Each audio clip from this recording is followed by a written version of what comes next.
Assalamualaikum warahmatullahi wabarakatuh.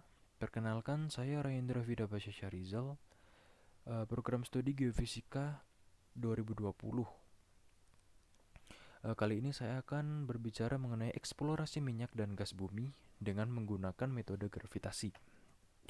Eksplorasi minyak dan gas bumi. Minyak dan gas bumi merupakan salah satu sumber daya alam yang sangat dibutuhkan di dunia. Salah satu manfaatan dalam dunia transportasi yaitu sebagai bahan bakar. Namun, terdapat permasalahan dalam mendapatkan minyak dan gas bumi belakangan ini. Ya, diketahui memang minyak dan gas bumi merupakan sumber daya alam yang tergolong tak terbarukan. Artinya membutuhkan waktu yang sangat lama untuk mendapatkannya lagi. Oleh karena itu, eksplorasi sumber cadangan baru pun terus-menerus gencar dilakukan. Dari sekian banyak metode eksplorasi, salah satu metode yang cukup baik adalah menggunakan metode gravitasi. Berbicara mengenai prinsip dasar gravitasi, teori gravitasi ini pertama kali dicetuskan oleh Sir Isaac Newton dalam bukunya Filosofi Naturalis Principia Mathematica. Ia mengemukakan bahwa gaya tarik-menarik antara dua buah partikel berbanding lurus dengan perkalian massa kedua partikel tersebut, namun berbanding terbalik terhadap kuadrat jarak antara pusat keduanya. Di sana Isaac Newton juga menjelaskan bahwa gravitasi merupakan salah satu dasar dari ilmu mekanika klasik. Dari teori gravitasi ini berlaku persamaan F sama dengan G M1 M2 per R kuadrat, di mana F merupakan gaya tarik gravitasi memiliki satuan Newton, G merupakan gravitasi umum, M1 dan M2 merupakan massa benda, dan R merupakan jarak antara kedua benda. Kemudian metode gravitasi. Metode gravitasi ini merupakan metode yang digunakan untuk mengukur variasi medan gravitasi akibat perbedaan densitas yang terdapat di batuan. Metode gravitasi ini biasanya digunakan untuk survei awal eksplorasi. Umumnya ini untuk mencari struktur manakah yang memiliki oil trap. Keuntungan dari metode gravitasi adalah bersifat tidak mencemari dan tidak merusak alam, dan tergolong metode pasif karena dalam metodenya tidak perlu menggunakan unsur-unsur yang dimasukkan ke dalam tanah. Dalam metode gravitasi, kita dapat membedakan densitas dari suatu sumber anomali lingkungan yang terdapat di sekitarnya. Dari variasi tersebut dapat diketahui bentuk seperti apakah struktur yang terdapat di bawah permukaan tanah. Ya, sebagai contoh, misalkan kita memantulkan sebuah bola di tempat-tempat yang berbeda. Karena jumlah massa titik di bawah permukaan tanah ini memiliki variasi di mana lokasi bola dijatuhkan, maka terdapat perbedaan ukuran percepatan gravitasi yang dialami oleh bola. Hal ini disebabkan oleh variasi geologi.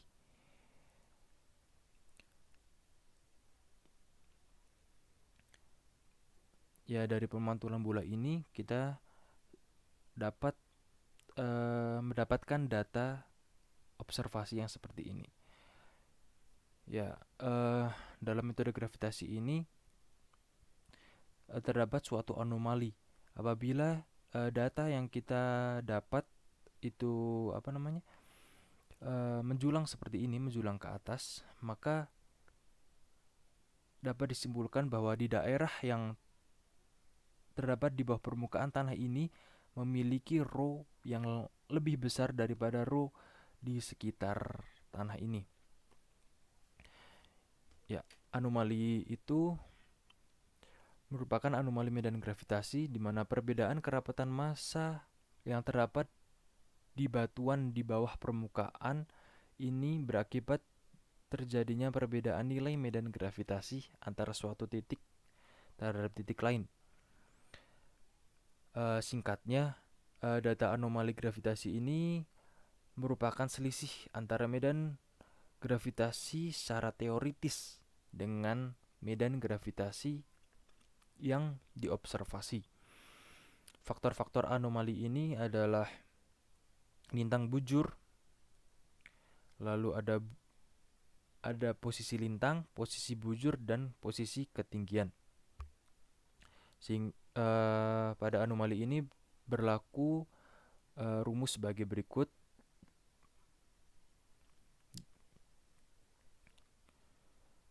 Kemudian dalam tahapan eksplorasi minyak dan gas bumi ini terdapat 3 tahapan utama, yaitu studi pendahuluan, kemudian survei, kemudian prospeksi umum.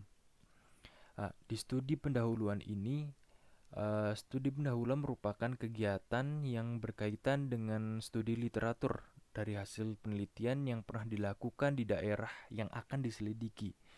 Jadi studi pendahuluan ini lebih mengarah kepada hal-hal yang pernah dilakukan di lokasi tersebut untuk mendapatkan data-data yang sekiranya akan berguna pada eksplorasi yang akan dilakukan. Kemudian setelah dilakukan studi pendahuluan, masuk ke dalam tahap survei. Tahap survei ini digunakan untuk memperkecil daerah penelitian. Langkah ini dilakukan langsung untuk mengidentifikasi daerah-daerah anomali atau mineralisasi yang memiliki prospektif untuk diselidiki lebih lanjut. Dalam metode survei ini, para geologis sangat menentukan dan berperan aktif untuk menguji batuan sehingga lokasi-lokasi yang strategis dapat diperkirakan.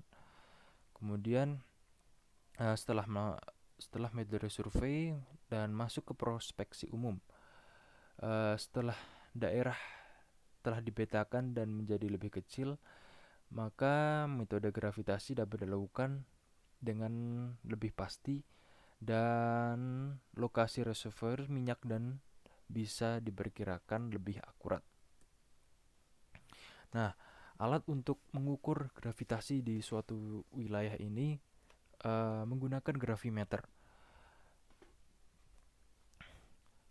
Dari gravimeter ini kita akan mendapatkan hasil, di mana hasil dari gravimeter merupakan total gaya percepatan oleh suatu titik dari berbagai sumber. Artinya hasil yang terdapat dari alat ini belum merupakan murni hasil gravitasi di suatu wilayah.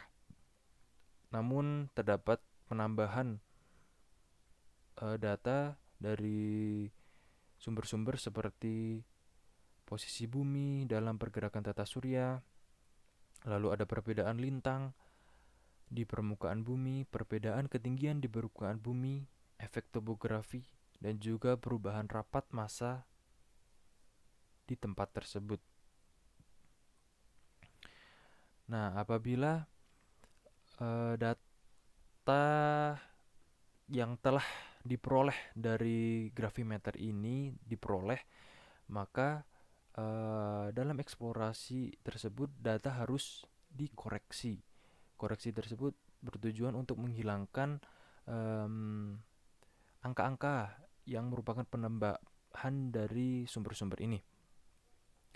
Ya, koreksi data itu yang pertama merupakan koreksi penyimpangan.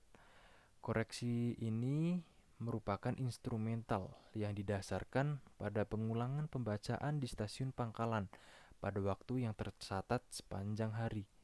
Pembacaan meter ini diplotkan terhadap waktu dan penyimpangan diasumsikan linear antara bacaan dasar yang berurutan.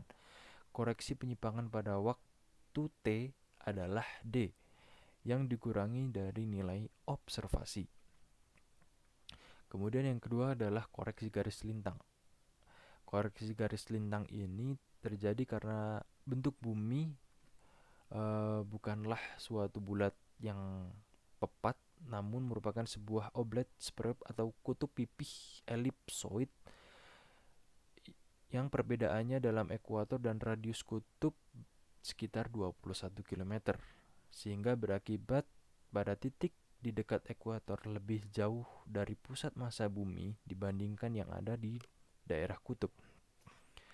Hal ini menyebabkan gravitasi meningkat dari daerah ekuator ke daerah kutub dan berlaku persamaan sebagai berikut.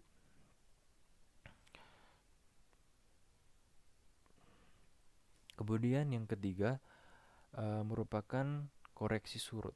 Koreksi ini bertujuan untuk menghilangkan pengaruh gravitasi benda-benda dari luar angkasa, seperti gravitasi bulan, gravitasi matahari. Berlaku persamaan sebagai berikut.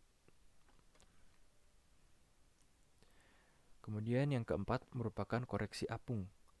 Pengkoreksian apung ini merupakan pengkoreksian terhadap perbedaan pembacaan gravitasi pada waktu yang berbeda akibat adanya guncangan pegas pada gravimeter saat pengukuran data.